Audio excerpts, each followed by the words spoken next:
Gusto mo bang maging isang the best na storyteller? Unang-una na kailangan mo, syempre, kailangan mo ng istorya. Yung istorya, mas maganda kung ito ay realistic. Kaya nga, the best way for you to have a story is you document your experiences. Those experiences na masasabi mong unique or that has something that we can learn or others can learn. So, kailangan mo mga lessons. Kailangan totoo. Kailangan nangyari at na-experience mo. Kasi mahirap magkwento sa ibang tao nang hindi mo na-experience. Diba? So, for your story to be reliable, you need to experience it. You need to personally, be there. At least. Diba?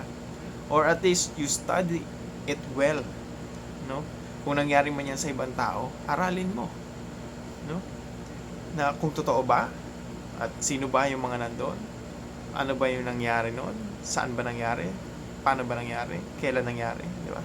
Kaya nga when you document a story, the best way for you to document it is to ask questions.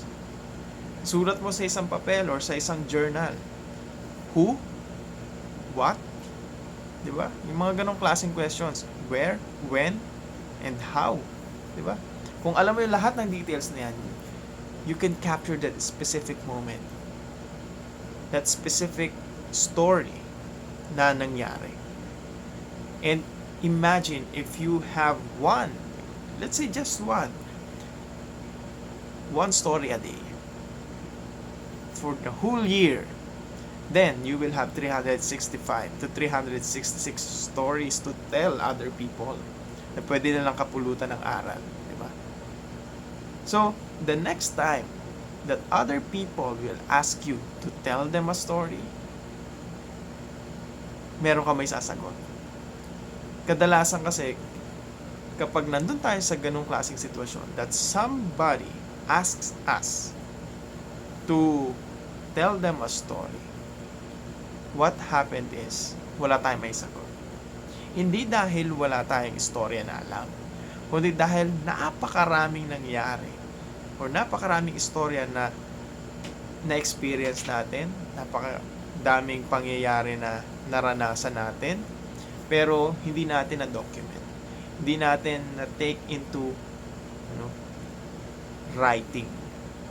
So, the tendency kapag tinanong ka, pwede mo ba akong kwentuhan? Iisipin mo ngayon, ano ba yung pwede mong ikwento sa kanya?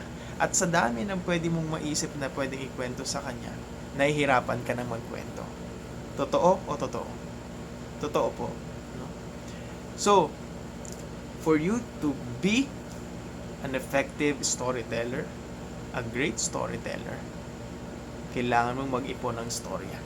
You really need to document all the stories na pwedeng magkaroon ng impact to other people. So, once natanungin ka nila, hindi ka na mag-iisip, alin ba sa libo-libo, sa milyong-milyong kwento ang ikikwento ko sa kanya. You will have a short list, ng mga importanteng naganap sa buhay mo, yung mga bagay na pwede mong i-share sa kanya, na pwede niyang kapulutan ng aral. So, if you do this, you will have 365 stories to tell for, let's say, a year.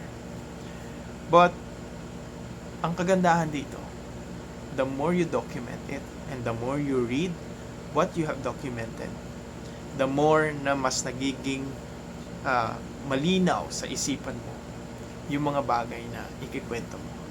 At kahit hindi mo na basahin ulit, maikikwento mo na to sa mga tao. Depende sa sitwasyon na kinabibilangan mo. So, mahahanap mo ngayon kung ano yung mga related sa topic na pinag-uusapan nyo or ano yung mga pwedeng makatulong dun sa tao na pwede mo ikwento sa kanya. Somehow related to the situation na naroon kayong dalawa. So again, for you to be a great storyteller, you need to have story bank. You store all of the stories, special stories, impactful stories in this document, and you share it to others.